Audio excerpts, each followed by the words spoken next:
Okay, remember with the little can openers we used to have? You were John Wayne, yeah. Little can. I keep one in my billfold all the time too, and I've used it. But things like that are appropriate. Can opener, mess kits, or plastic dishes and so forth. Cooking fuel, particularly if you have something like a Coleman stove, Coleman lantern like we have. Plastic bags. If you have a present plastic bag, man, is it useful for anything. And you can use it while you're saving it, you can put other things in it and keep it together. Spices if you want them. Unscented bleach. 5 drops of unscented bleach in a gallon of water will purify it. It may not make it smell any better, but it will take out the bacteria and you can drink it when you have it. Blankets, sleeping bags, shoes, gloves, rain gear, like ponchos, for example. We've got some back here. Put them in a pack like that. It's easy to store. Then you can change your clothes, especially underwear. Man, you take 5, 6 days to save them.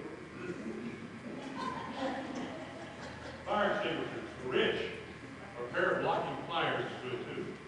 Shovel, compass, tape, paper, pencil, needles, thread, this sort of thing. Anything that you fit for you.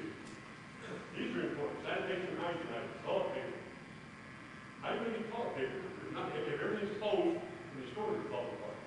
Now I have soap, garbage bags, ties, and a plastic bucket and a tight lid, disinfectant. What's the plastic bucket for? There's one back there. It's actually set up, we even have gone with the camper world, and they actually have little comfortable cups that you can put on those, and we actually have about a third to a half the stuff on that table all fit in that bucket. Entertainment items, particularly if you've got kids. Some cards, Sudoku game, poker game, solitaire, my wife's solitaire. But have something available to get away the boredom, because it may be 4, 5, 6, 8, 10 days before you get back to your house. And last but not least, the disaster manual. And we have copies of them back there that I put together, using stuff from around the country. What do when it hits? Get under a strong table, doorway, frame. If you can't get to the bathroom, get somewhere. Shut off the gas lines, if appropriate. Now many of the places now have automatic shutoffs. That when something breaks or line breaks, they'll automatically shut themselves off, if they work. This is what actually San Francisco, most of San Francisco was not destroyed by the earthquake. San Francisco burned down because of the earthquake damage to the gas lines in the city. Leave for buildings for open space after the shaking is over. Do not try to leave the building while the shaking is going on, unless you're right at the door and you can fall out. Because as you're moving, everything else is moving. And you can run into something rather than miss it. Check your emergency radio for instructions as soon as you can after you get out of the system. Avoid all downed electric lines, and they will be down. They'll be everywhere. They'll be over roads. They will be in, stay away from water that is associated with those electric lines. Yeah. If you get a 7.5 or 7.8, you will not be able to walk. You can crawl, you will not be able to walk. This thing will be moving like this. What they do, they measure these things on the basis of what they call acceleration. And now, one gravity is 32 feet per second acceleration. A 3.4, 4.5 will have an acceleration of about anywhere from 0.1 to 0.2 gravity, 0.2 of gravity, which in that case will be about 6 feet per second movement like this.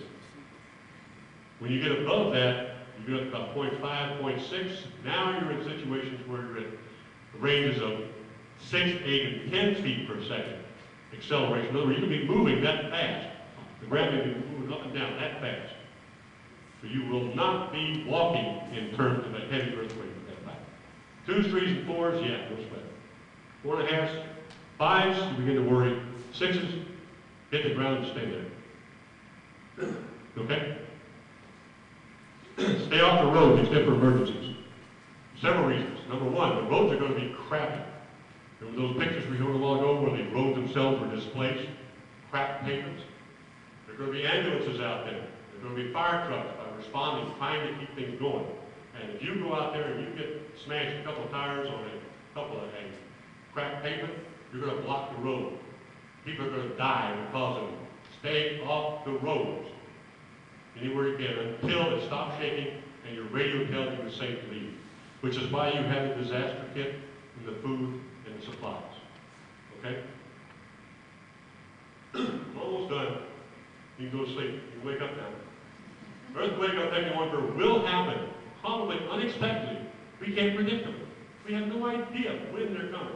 We have a statistical average that may happen 80% in the next 35 years. So, who's going to wait around for that, right? Survival, it may depend on you and no one else, because you're going to be all by yourself whenever this thing hits. Be aware of what's happening.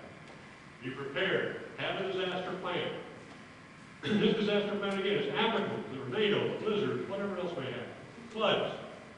Make sure your family knows and understands the plan, particularly the point about trying to find contacts, so you can ease your mind as to what's happening and who's safe and who's not. Practice it. Just do it, not mean every night get up. Have all the kids says, okay, we're going to go in and we're going to hit. It happens here. What do? Hit the ground, get under something, hit the hallway, react so that they understand what's going on. Check the home and office for stability. Check the bookcase. Check where you've got the material up. Hide vases, things up on shelves that you have up there. Beautiful now.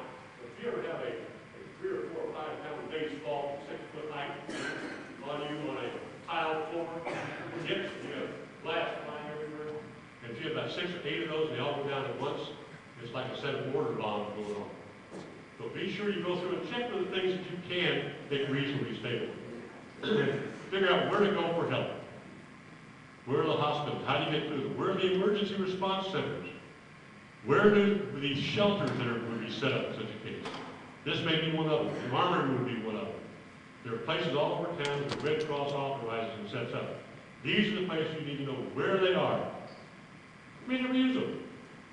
But it's the sort of thing that it'd be better to know where they are and never use them than not know where they are and be in the middle of it. I think that's it. Okay? Now, what we'd like to do, if you have a chance, pick up a disaster manual, look through it. My wife is the expert. She's the one who put the stuff back together there. So, and she can go through some of the stuff there. I'll be back there in a second to look it over and get some ideas of the types of things. Everything back there you can probably buy if you want to buy between 50, 75, 80 bucks. A lot of it we have already in our house, as you'll see. Snack boxes of raisins. We use a lot of traveling, so therefore we have little pieces, little soap bars, and sort of thing in hotels. All that stuff is the type of thing that can go in there. Some things you have to buy. You don't have to buy a special bucket for that lid to go on. A ragu bucket will do it. And I think based on my experience in the past, probably at least 60% of us here have ragu buckets somewhere. 5-gallon buckets, what you need. And so line that sucker with garbage cans or garbage bags, and you have an easy way of handling problem areas and times. Twist it up, and you can dispose of it without having to wander around carrying it. Otherwise, it's awfully messy in a car or out in the open. And that will do it for right now. If you have any questions, please feel free to hit me at any time or talk to me about it. And I appreciate your kind attention. I know I'm long-winded, I've got a lot of hot air. I do hope and appreciate you've got enough out of this to make it worthwhile. Thank you very much for coming.